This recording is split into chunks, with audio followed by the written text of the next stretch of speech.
any organization, anyone thinking of taking advantage of this situation, I have one word: don't. Presiden Amerika Serikat Joe Biden memperingatkan Iran agar tidak ikut campur dalam perang Hamas dengan Israel. Peringatan Joe Biden terhadap Iran ini dimaksudkan agar konflik regional tidak meluas.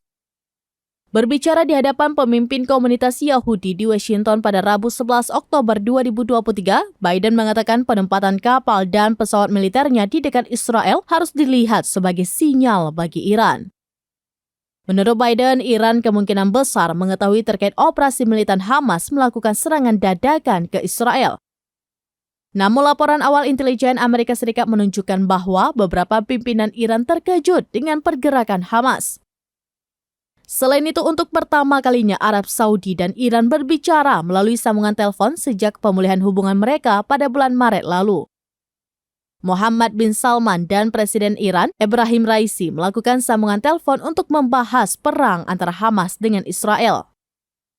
Pejabat Saudi Press Agency atau SPA mengatakan Pangeran Mohammed bin Salman mengatakan kepada Raisi bahwa Riyadh berkomunikasi dengan semua pihak internasional dan regional untuk menghentikan perang yang sedang berlangsung.